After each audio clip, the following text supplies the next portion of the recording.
기도하고 또 그늘 기도의 가운데로 나아가겠습니다. 살아계신 하나님, 저희도 이렇게 7월 네 번째 금요 기도회로 저희가 오게 해주시니 감사합니다. 시간과 여건과 건강을 허락해 주셔서 오늘도 이렇게 하나님의 예배당에 왔사오니 오늘도 하나님의 말씀 가운데 임하시고 찬양 가운데 임하셔서 우리로 하여금 오늘 말씀 속에서 우리가 반드시 또 깨닫고 알아가야 될 지혜와 또 하나님의 말씀을 온전히 알아갈 수 있도록 하나님 도와주시옵소서. 아버지, 또 우리가 찬양 가운데 하나님을 만날 것이며 기도 가운데 만날 것이며 또 말씀 가운데 만나기를 원하오니 주님, 오늘도 주님의 성령 하나님의 그 사역하심으로 온전히 우리가 하나님 앞에 하나님을 만날 수 있는 귀하고 복된 은혜의 시간이 온전히 다 되어줄 수 있게 우리의 마음을 정돈시키시고 또 우리의 영혼을 주께서 인도하여 주시옵소서. 감사드리고 우리 주 예수 그리스도 이름 받들어 기도드리옵나이다. 아멘.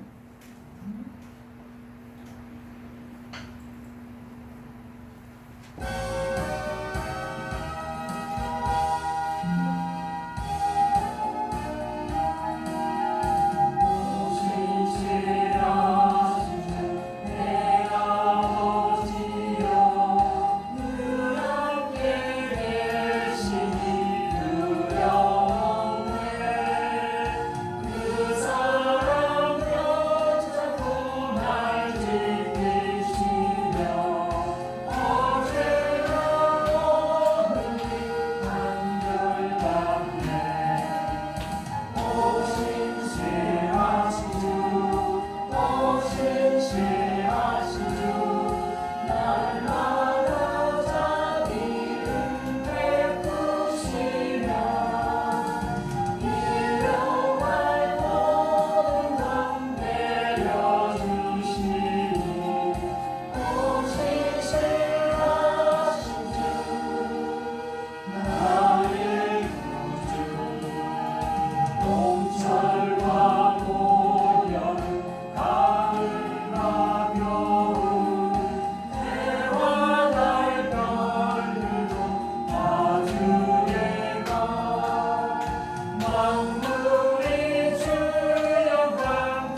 은평화 내게 이끌고 주는 내 꽃이네 주의 영광 빛나는 주 내게 비춰 주시옵소서 그 밝은 얼굴 내올 때 나의 영혼 기쁘라 내 영혼의 기락이고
우리의 고백입니다. 고백. 네.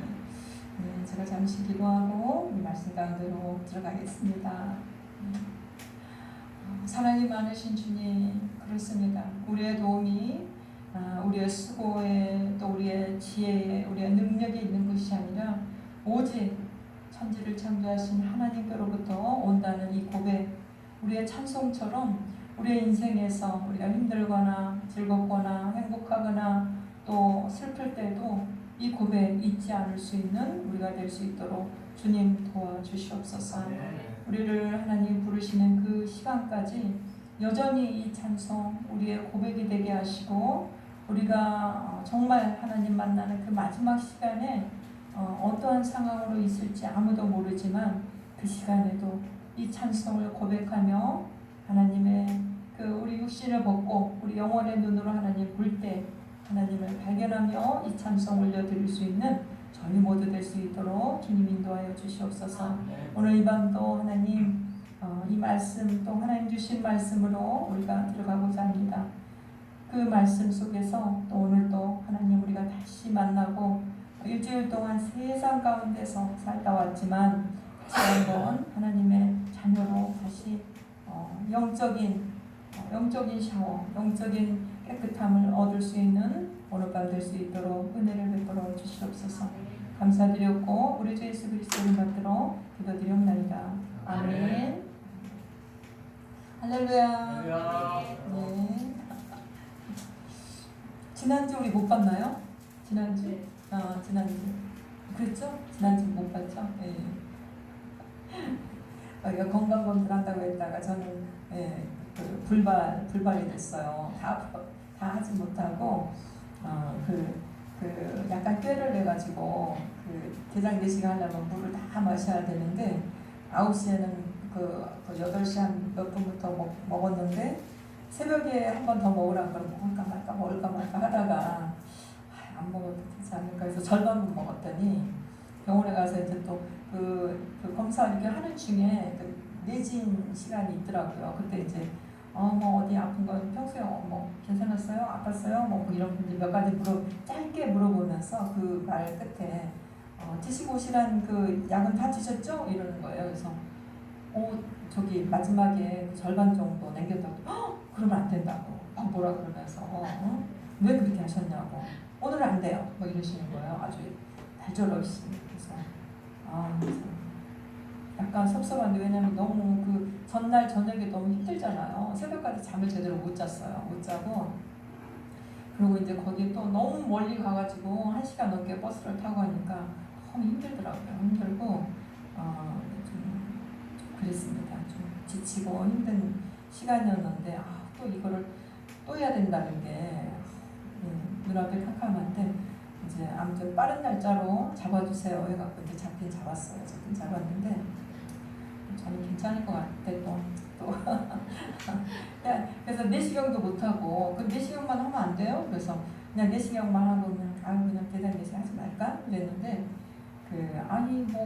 마취 약을 드실 거면은 한꺼번에 하시는 게 좋지 않아요? 그래서 그러길래 네네 그러고서는 이제 이렇게 와가지고 안고 없는 찐빵에 들어왔습니다. 그래서 아무튼 그랬어요. 우리나라 대단한 나라예요. 그렇게 해주는 나라가 어디 있어요, 그렇죠?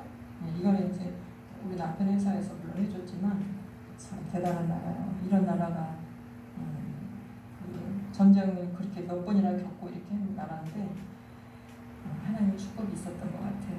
오늘 본문은 우리 이제 지지난주 23장 우리가 17절까지 봤는데 오늘은 출애굽기 23장 18절에서 33절까지 보도록 하겠습니다. 18절에서 33절까지 같이 교도관심으로 오늘 말씀 읽겠습니다. 제가 먼저 읽을게요. 너는 내 제물에 피를 유교병과 함께 드리지 말며 내 절기 제물의 기름을 아침까지 남겨두지 말지니라. 네 부지에서 처음 거둔 열매에 가장 좋은 것을 가져다가 너의 하나님 여호와의 전에 드릴지니라. 너는 염소 새끼를 그 어미의 젖으로 삼지 말지니라. 내가 사자를 내 앞서 보내어 길에서 너를 보호하여 너를 내가 예비한 곳에 이르게 하리니 너희는 삼가 그의 목소리를 청종하고 그를 의롭게 하지 말라. 그가 너희의 허물을 용서하지 아니할 것은 내 이름이 그에게 있음이니라. 내가 그의 목소리를 잘 청종하고 내 모든 말대로 행하면 내가 내 원수에게 원수가 되고 내 대적에게 대적이 될지라. 내 사자가 내 앞에서 서서 너를 아모리 사람과 헷 사람과 브리스 사람과 가나안 사람과 이위 사람과 여부스 사람에게 인도하고 나는 그들을 끊으리니. 너는 그들의 신을 경배하지 말며 섬기지 말며 그들의 행위를 본받지 말고 그것들을 다 깨뜨리며 그들의 주상을 부수고 네 하나님 여호와를 섬기라. 그리하면 여호와가 너희의 양식과 너희의 몸을 드리고 너희 중에서 병을 제하리니. 내 날에 낙태하는 자가 없고 임신하지 못하는 자가 없을 것이라. 내가 너의 날수를 채우리라. 내가 내 위엄을 내 앞서 보내어 내가 이를 곳의 모든 백성을 물리치고 내 모든 원수들이 내게 등을 돌려 도망하게 할 것이며. 내가 왕벌을 내 앞에 보내리니 그 벌이 히위 족속과 가나안 족속과 헷 족속을 내 앞에서 쫓아내리라. 그러나 그 땅이 황폐하게 되므로 들짐승이 번성하여 너희를 해할까 밀려나는 그들을 내 앞에서 쫓아내지 아니하고. 내가 번성하여 그 땅을 기업으로 얻을 때까지 내가 그들을 내 앞에서 조금씩 쫓아내리라. 내가 내 경계를 홍해에서부터 블레셋 바다까지 광야에서부터 강까지 정하고 그 땅의 주민을 내 손에 넘기리니 내가 그들을 내 앞에서 쫓아내리라. 너는 그들과 그들의 신들과 언약하지 말라. 그들이 내 땅에 머무르지 못할 것은 그들이 너희에게 범죄하게 할까 두려우니라. 내가 그 신들을 섬기면 그것이 너의 올바가 되리라. 아멘. 감사합니다. 이제 지금 이제 7월도 이번 주 이렇게 지나가면 이제 다 갔어요. 그래서 이제 정말 이제 불꽃대회가 시작될 것 같죠. 원래 7월 말에서 8월 초가 제일 뜨거운 이제 계절로 넘어가는데 이 찬란한 여름이 지나면 이제 어떻게 보면 한 해가 꺾이는 이제 그런 시간이에요. 아니 26년도, 2010년도 들어온 지가 엊그제 같은데 벌써 이렇게 시간이 그냥 막 갔어요. 어느 순간, 그렇죠? 요즘은 또 이제 비도 막 계속 오고 이러는데 이 시간이 지나면 또 이제 그 농부들은 추수를 고민 이렇게 생각하고 또 이제 각 회사별로 또 연말이 돼가면은 인사이동부터 시작해서 뭔가를 마무리하는 그런 시기가 다가온단 말이죠. 우리의 이제 인생도 참 살다 보면 이제 여름이 가고 가을로 가는 나이가 있을 것이고 찬란한 여름처럼 빛나는 그런 어떤 나이가 있을 것이고 제가 생각하면 찬란한 여름이 예전에는 청소년기를 지나서 청년기라고 이제 말할 수도 있을 것 같은데 제가 볼 때는 찬란한 여름이 저는 제 개인적으로 저는 중년인 것 같아요. 중년. 중년들이 얼마나 그 혈기왕성하잖아요. 청년 때는 뭔가 실수가 많고 미성숙하고 미숙하고 하기 때문에 청년 때는 제가 볼 때는 계절로 한다면 한 5월달, 6월달 이 정도인 것 같고 그 5월달, 6월달에 이제 1, 2, 3, 4 이때는 새싹이 막 올라오다가 5월달, 6월달에는 그 새싹들이 올라온 지 얼마 안 돼서 여리고 풋풋하고 조금만 저기 해도 뭐 이렇게 끊어지고 막 그러잖아요. 근데 이제 그게 어느 정도 그 여린 잎이 이제 좀 통통해지고 처음에는 그 옅은 초록이었다가 여름에 이제 막 쨍쨍한 그 햇볕과 그 무더위를 견디면 얘가 아주 새파랗게 되고 그 고추 농사도 지으면은 여름 때 이럴 때는 좀 막 지었을 때는 연하고 부드러운데 그 땡볕을 맞으면 고추가 어떻게 돼요? 엄청 그 약이 올랐다 그러죠. 어르신들 그런 얘기가 고추가 약이 올랐다. 이러면 아주 그냥 그 짙은 녹색이 먹어보면 엄청 맵고 막 이러잖아요. 아니 매운 고추를 안 심었는데 여름 떼학볕에서 이 고추가 그 뜨거운 해를 이기다 보면은 약이 올라가지고 화가 난다 봐요. 고추가 그쵸? 그래서 그 분명히 안 매운 고추를 심었는데 어느 순간 다 매운 고추가 돼 있는 거예요. 그래서 저는 이제 이 중년의 시기가 계절로 하면은 7, 8월 달이 아닐까 그렇게 생각이 들어요. 물론 뭐 동의 안 하셔도 상관없습니다. 저는 그런 것 같아요. 저는. 그리고 이제 이 가을로 가면은 한 60대 우리나라는 워낙 70대도 막 혈기방자해가지고 그 TV 보니까 70대 어르신이 길거리에서 막 싸우고 사람들을 괴롭히고 막 이러더라고요. 그 청년 때나 하는 건데 정말 청춘인 것 같아요. 그분이. 네. 벌도 청춘처럼 맞겠죠. 그분이 경찰서에 가서. 그래서 참 그런 게 있는 걸 봅니다. 우리가 때때로는 인생을 살아가다 보면은 이제 때때로 이런 질문을 합니다. 내 인생은 도대체 어디로 가고 있는가? 또 하나님께서는 정말 나를 인도하고 계시겠지?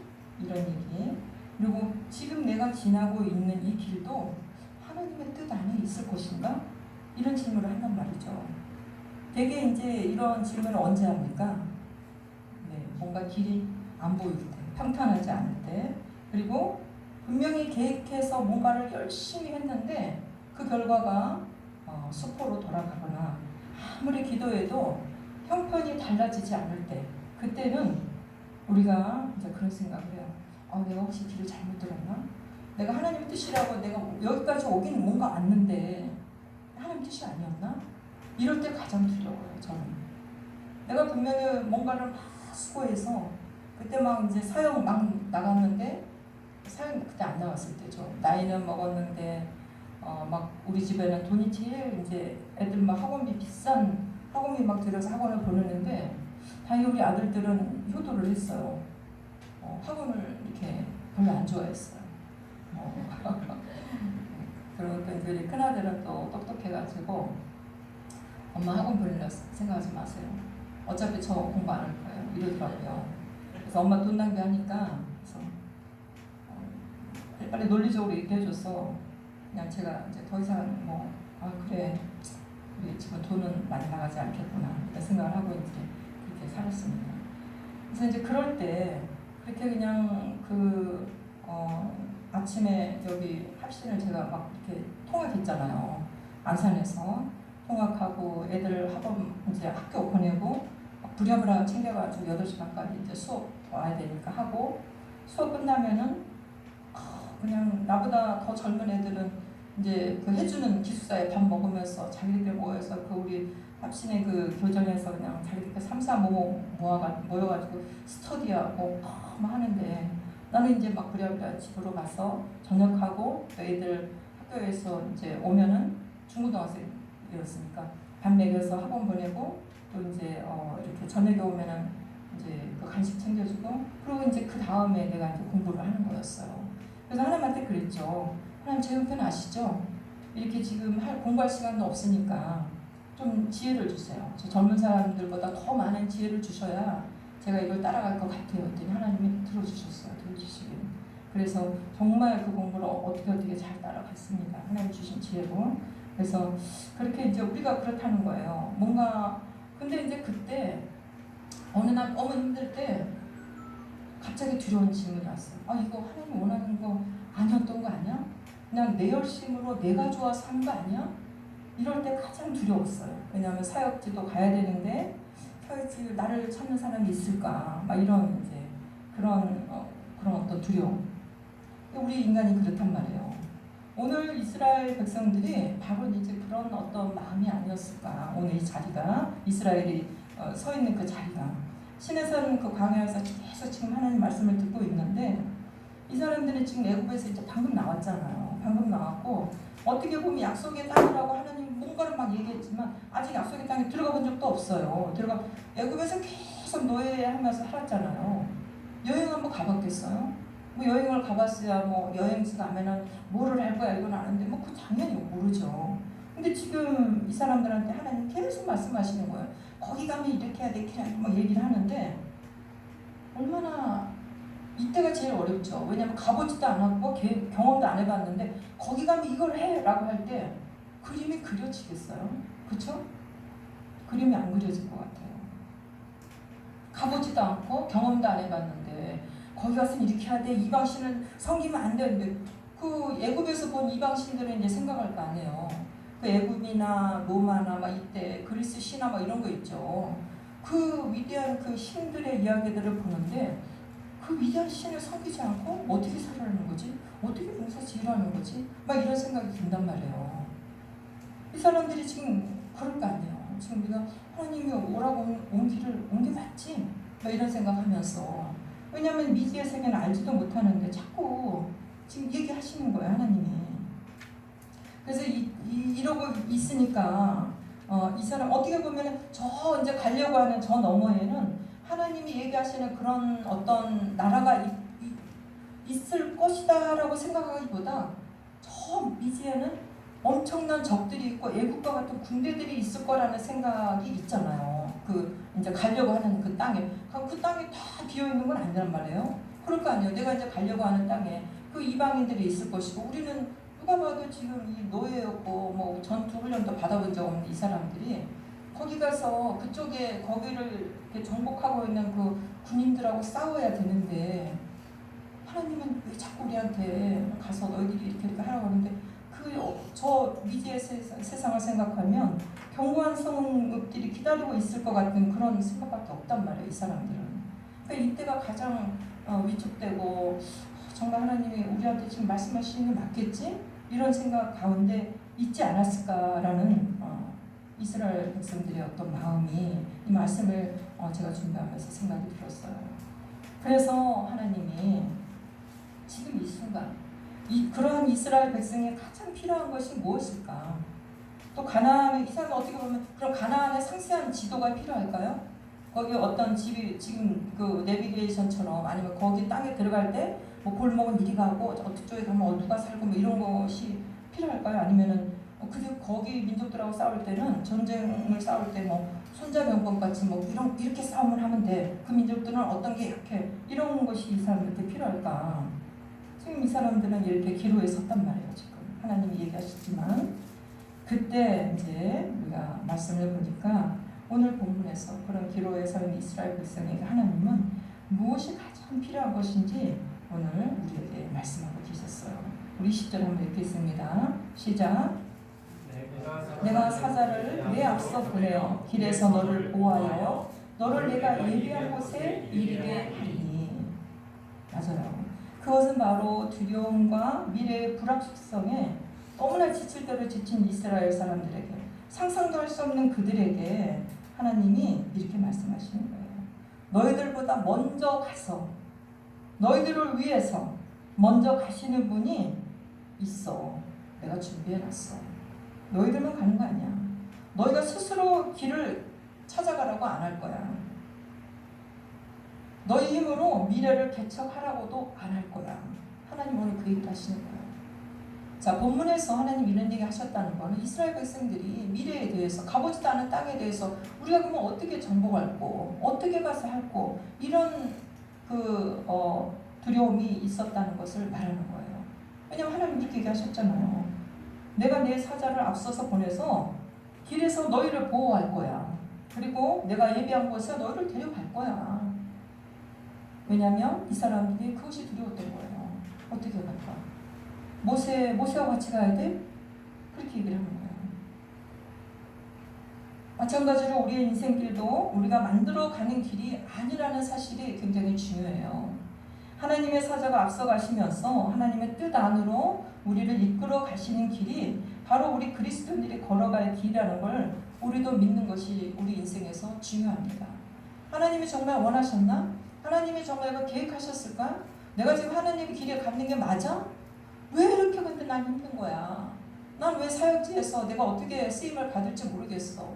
나이 먹어서 공부하는데 저 젊은 애들은 저렇게 교정에 앉아서, 캠퍼스에 앉아서 해주는 밥 먹으면서 저렇게 스터디 공부하는데, 나는 이 나이에 애들 가서 밥 해줘야 되지, 아침에 와야 되지, 도대체 나를, 저 젊은 애들을 쓰지 나를 쓸 때가 있겠어? 이런 생각을 하면서, 아니 혹시 하나님 뜻이 원하지 않았는데 내 열심으로 내가 한 거 아닐까? 이런 마음이 있을 때 하나님이 아니야, 너의 사역지 내가 다 준비해놨어. 네가 어디로 가면 너한테 딱 맞는 사역지가 어디로 가면 있다는 것을 내가 데려갈 거야 라고 하는 것만큼 더 든든한 게 어디 있겠어요. 어디 교회가 돈 많이 줄까? 등록금 많이 줄까? 뭐 어느 교회가 이렇게 한 1000명? 최소한 1000명 되면은 그 등록금을 100% 준대요. 그런 게 있어요. 모르셨지? 성도가 한 100명, 300명 정도는 등록금 50%, 1000명 이상은 등록금 100%. 이렇게 그거 나도 나중에 알고 깜짝 놀랐어. 어머, 빨리 가야 되겠구나. 그랬어요. 그거보다 더 중요한 것은 내가 너를 원했어. 이 말이었어요. 저는 그때. 왜냐면 혹시나 하나님 난 너 사역자 되는 거 원하지 않는다라고 하는데 나 혼자 그냥 이 생고생하면서 돈을 벌어야 될 판에 공부할 땐 돈 엄청 잘 벌었는데 다 때려치우고 사역자 간다고 그냥 사역자가 된다고 할 때부터 이제 우리 집안에 재정이 기울기 시작했습니다. 이렇게 그랬어요. 네, 그 전에 돈을 엄청 잘 벌었거든요, 제가. 그래서 이스라엘 백성에게 그 얘기하는 거예요. 가나안 땅에 거기 가서 어떤 땅을 어떻게 가면 어디를 지리를 정복하면 좋은 땅이 있어. 이게 아니라 너희들 앞에 나의 사자. 누구의 사자? 그냥 사람의 사자가 아니야. 하나님의 사자가 그들을 인도한다는 거예요. 자, 그러면 여기에서 이스라엘보다 앞서가는 그 사자는 누구입니까? 우리 21절, 22절 함께 읽겠습니다. 시작. 너희 삼가 그의 목소리를 청종하고 그를 의롭게 하지 말라. 그가 너희의 허물을 용서하지 아니할 것은 내 이름이 그에게 있음이니라. 네가 그의 목소리를 잘 청종하고 내 모든 말을 하면 내가 내 원수에게 원수가 되고 내 대적에게 대적이 되리라. 네, 여기에서 이 하나님의 사자의 힌트가 나왔어요. 21절에 뭐라고 됐냐면 내 이름이 그에게 있음이라 이렇게 하셨어요. 성경에서 하나님의 이름은 단순한 호칭이 아니잖아요. 하나님의 존재와 권위, 그 이름이 나타내는 뜻이 그런 걸 갖고 있습니다. 위엄과 영광을 나타내는 것이었어요. 그런데 오늘 그 하나님의 이름이 그 사자에게 있다고 말씀하고 계시는 거예요. 그렇다면 그에게 하나님의 권위와 하나님의 능력이 있다는 것이잖아요. 하나님의 이름이 거기 있는데, 그 사자에게 있는데, 그러므로 그 사자는 단순히 하나님 만드신 피조물이 아니라는 것이에요. 하나님의 이름이 있는 것인데, 그 사자가.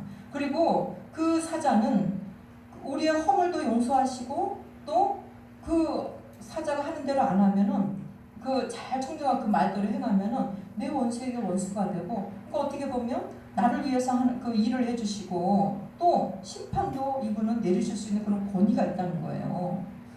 어떻게 보면 그 사자는 그 이상의 그 하나님이 말씀하시는 그 이름의 이상의 권위를 가지고 있고, 하나님의 백성을 지금 인도하실 것이고 하나님의 뜻을 나타낼 것이고 하나님의 권위를 가지고 명령도 하시고 또 하나님의 백성을 보호하시기도 하시고 또 하나님의 백성을 심판도 하시겠다, 이렇게 얘기를 하고 계세요. 그래서 그의 목소리를 거역하는 것은 곧 하나님을 거역하는 것과 똑같다는 그런 말씀을 하나님이 오늘 말씀하고 계시는 거예요. 그의 인도를 거부하는 것은 어떻게 보면 하나님의 통치를 거부하는 것과 같다는 뜻입니다. 그렇다면 그분은 도대체 누구였을까요? 우리에게는 삼위일체 하나님이 계십니다. 모든 피조세계의 뜻을 계획하시고 또 그 뜻을 펼치시는 성부 하나님이 계시고, 그 뜻을 우리에게 궁극적으로 순종하게, 깨닫게, 또 알게, 감동하게 해주시는 성령 하나님이 계시고, 우리에게 가시적으로 나타나서 우리의 인생의 역사 가운데서 우리의 길을 인도하시는 성자 예수 하나님이 계시다는 거예요. 이스라엘교도 백성 앞에서 길을 여시고 그들을 언약의 목적적으로 이끄시는 분은, 그렇다면 이 세 분의 하나님 중에서 어떤 하나님의 사역이었을까요?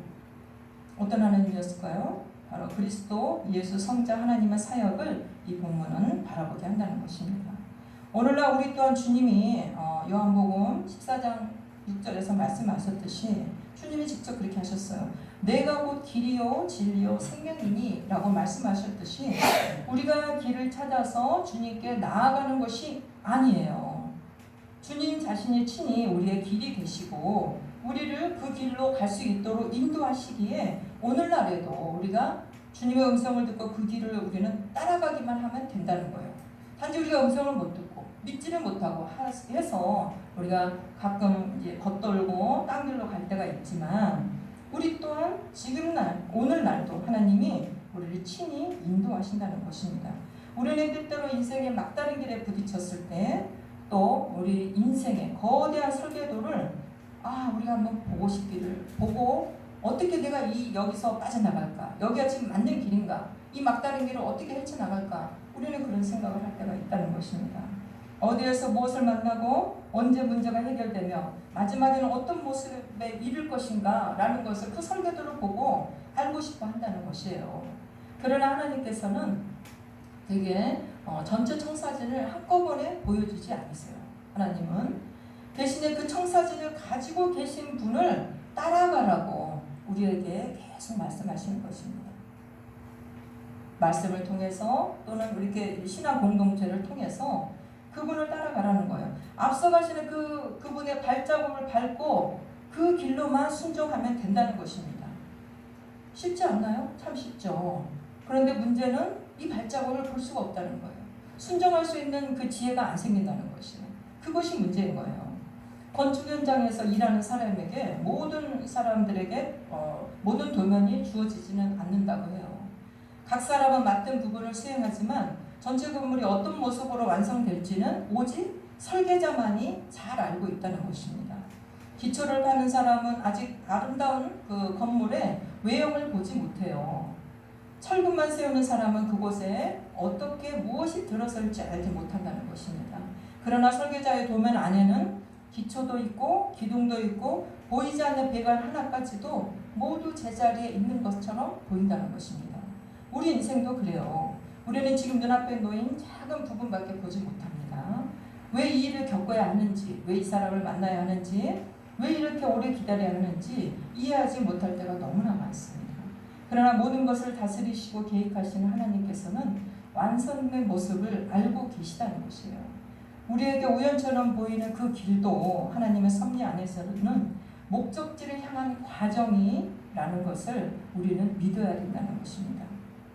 그러므로 믿음은 하나님의 설계도를 빼앗아서 내가 직접 확인하는 것이 아니라 설계자이신 하나님을 믿고 신뢰하는 것입니다. 모든 것을 이해해서 순종하는 것이 아니라 앞서 가시는 분을 믿고 그분을 의지하기 때문에 순종하는 것이에요. 하나님께서는 사자가 이스라엘을 20절에서 이렇게 인도했다고 말씀하셨어요. 20절에서 내가 예비한 곳에 이르게 할 것이라고 하나님께서는 말씀하셨습니다. 약속의 땅은 이스라엘이 우연히 발견하는 땅이 아니에요. 하나님께서 미리 예비하신 곳이라는 것이에요. 우리도 마찬가지예요. 우리의 인생이 정말 방향이 없는 그런 유랑이 아니라 하나님께서 정하신 목적지를 향한 요정이라는 것이에요. 지금은 내가 여기가 어떤 의미인지, 내가 여기 머물고 있는 게 어떤 뜻인지 알지 못한다고 해서 방황이 아니라는 것입니다. 우리 인생도 목적 없는 방황이 아니라는 것이에요. 때로는 길이 돌아가는 것처럼 보이고 멈추어 선 것처럼 느껴지며 아무 일도 일어나지 않는 것처럼 보일 수 있어요. 그러나 하나님의 백성에게는 의미 없는 길이 하나도 없습니다. 우연이 없어요. 하나님께서는 우리가 통과하는 광야까지도 또 사용하여서 우리를 예비하신 그곳으로 이끄신다는 사실을 여러분도 믿으시기 바랍니다. 다만 하나님께서는 이스라엘에게 그러한 길을 갈 때에 한 가지를 오늘 본문에서 엄중히 명령하셨어요. 21절 22절에서 두 번이나 하나님 뭐라고 하셨냐면 너희는 삼가 뭐라고 했어요? 그의 목소리를 청종하라 라고 말씀하셨어요. 왜 그러겠어요? 앞서가시는 분이 계신다는 것은 우리가 아무 방향이나 걸어도 된다는 뜻이 아니라는 것입니다. 보호자가 있다는 것은 자기 욕망대로 가도 안전하다는 뜻이 아니에요. 그래서 우리는 하나님의 인도하심을 받으려면 하나님의 목소리에 우리는 청종해야 된다는 것이에요. 청종한다는 것은 단순히 귀로 그냥 이렇게 듣는 것이 아닙니다. 들은 말씀을 마음에 받아들이고 새기고 그 다음에 어떻게 해야 돼요? 실제로 움직여야 되는 것이에요. 그것이 완전히 청종이란 말을 완성 짓는 것입니다. 오늘날 우리에게도 마찬가지입니다. 인생의 가장 큰 위기는 돈이 부족해서도 아니에요. 계획이 늦어지는 것도 아니고 우리 인생 삶에 장애물이 수없이 많아서도 아닙니다. 가장 큰 우리의 문제는 하나님의 음성을 듣지 못한 채 자기 확신만으로 달려가는 것이 가장 위험하다고 해요. 그래서 우리는 하나님께서 하나님의 계획을 따라오시기를 원하는지 아니면은 내가 하나님의 계획을 따라가고 있는지를 수시로 하나님께 기도하면서 말씀을 읽으면서 수시로 신앙 공동체 예배를 통해서 묻고 그거를 우리가 깨달아야 된다는 것입니다. 하나님의 이름을 부르면서도 실제로는 자기 욕망을 따라갈 수가 있어요. 기도하면서 이미 결론을 다 정해놓고 그냥 기도는 그야말로 그 결론을 이제 자기가 다 정해놓은 결론을 확신을 얻고자 하는 하나님의 동의를 구할 때가 우리는 종종 있다는 것입니다. 그러나 하나님의 사자는 우리의 욕망을 이루기 위해서 앞서가시는 분이 아니라 하나님께서 예비하신 곳으로 우리를 인도하기 위해서 앞서가신다는 사실을 우리는 기억해야 합니다. 그래서 때로는 우리가 가고 싶은 길을 하나님이 막으실 때도 있어요. 우리가 원하지 않는 길로 돌이키거나 때로는 멈추어 서게 하실 때도 있다는 것입니다. 그러나 그 막힘도 인도하심이고 또 그 기다림도 보호하심이라는 사실을 우리가 믿으시기 바랍니다. 우리는 열린 문만 하나님의 인도라고 생각하지만 때로는 닫힌 문을 통하여서 때로는 막힌 문을 통하여서 더 위험한 인생길에서 보호를 받을 때가 있다는 것이에요.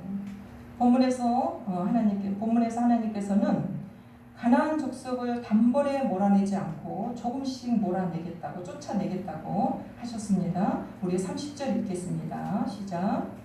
내가 번성하여 그 땅을 기업으로 얻을 때까지 내가 그를 내 앞에서 조금씩 쫓아내리라. 왜 이렇게 더딜까요?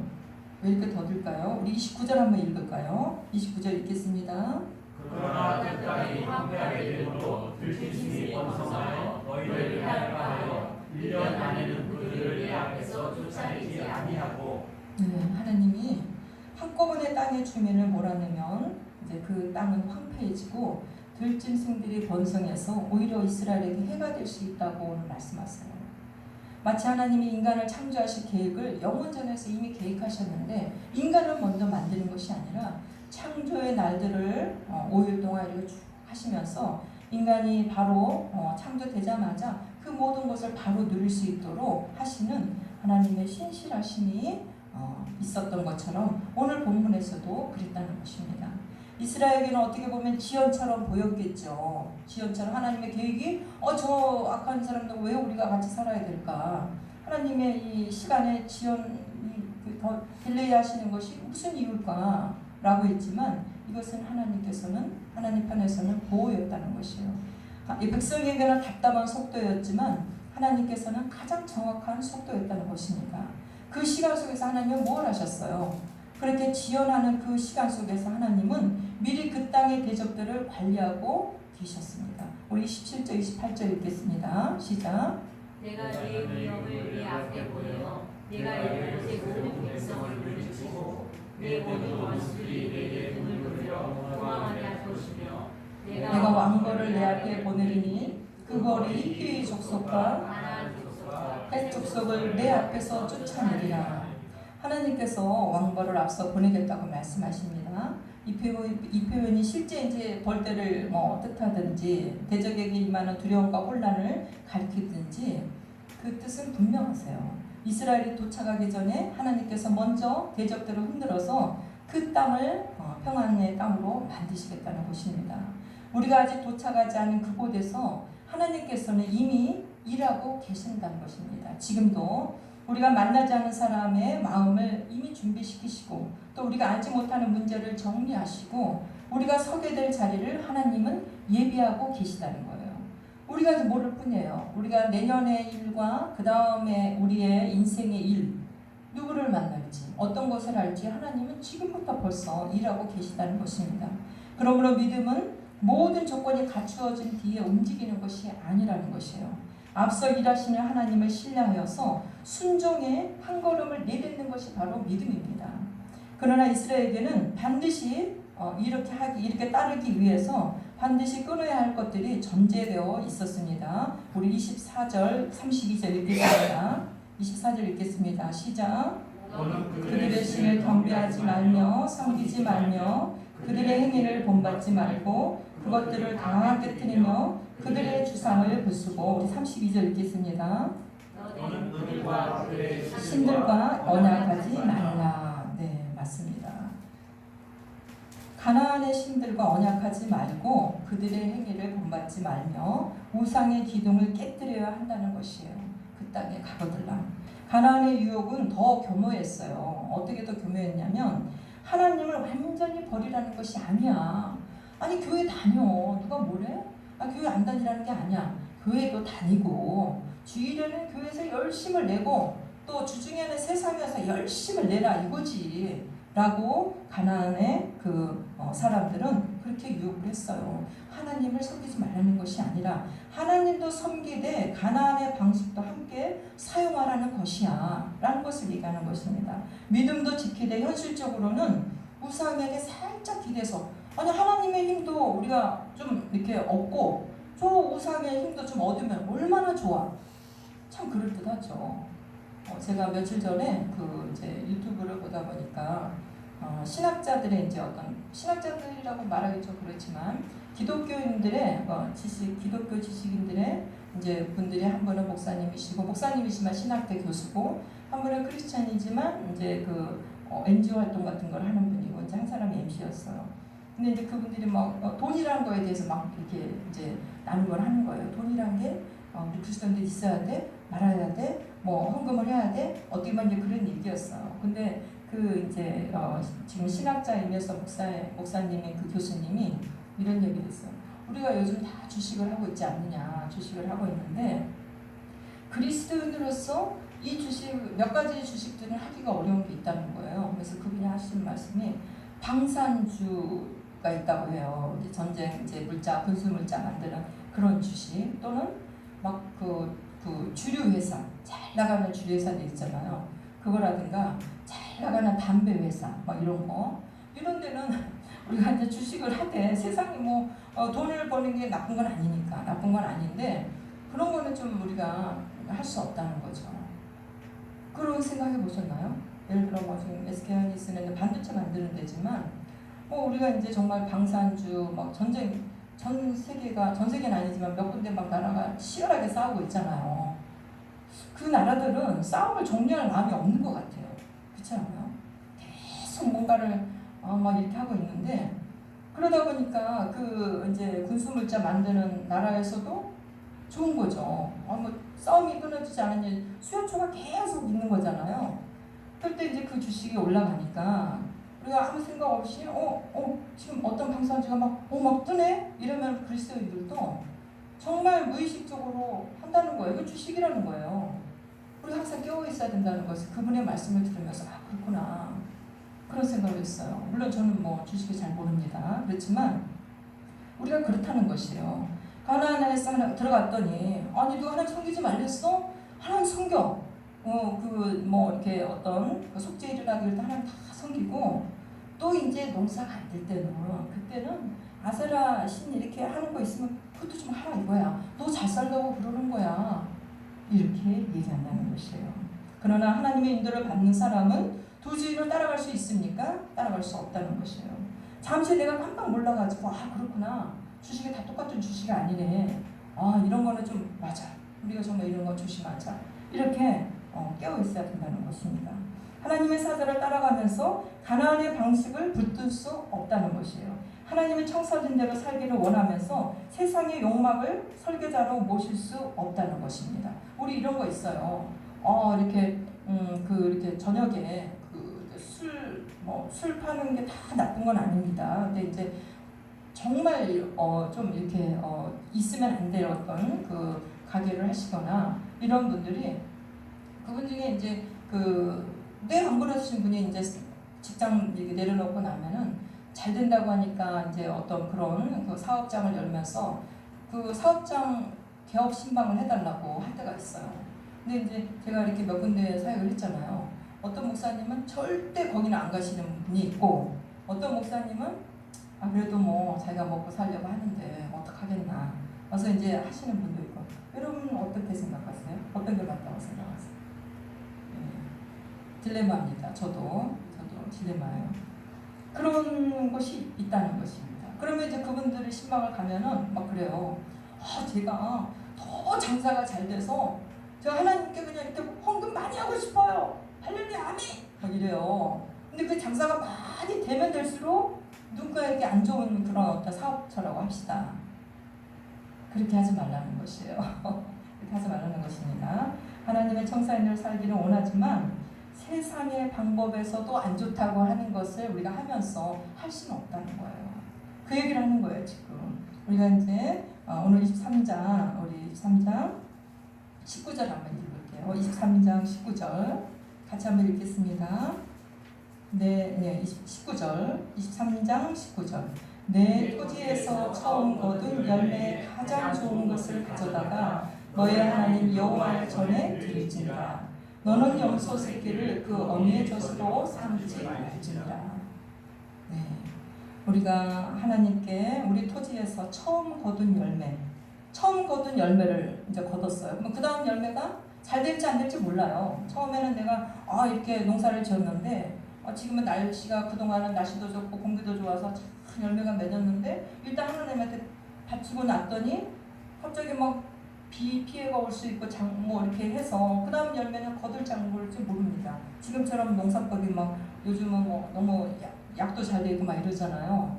그렇지만 뒤에 소득은 알 수 없지만 하나님께 먼저 바치는 그 믿음으로 하라고 얘기하시면서 그 똑같은 말씀 바로 뒤에 너는 염소 새끼를 그 어미 젖으로 삼지 말지니라. 이게 바로 그 이방인들이 하는 그 제사였어요. 뭐냐면 염소 새끼는 바로 어미의 젖으로 그 생명이 이어지고 어미의 젖으로 살아가잖아요. 목숨을 이어가자는 거잖아요. 어미의 젖으로 성장하는데 그 염소 새끼를 삶으면서 어미의 젖으로 삶는다는 거예요. 그 이방인들은 그렇게 하면 더 풍요롭다 이거예요. 근데 사실 생각을 해보세요. 어떻습니까?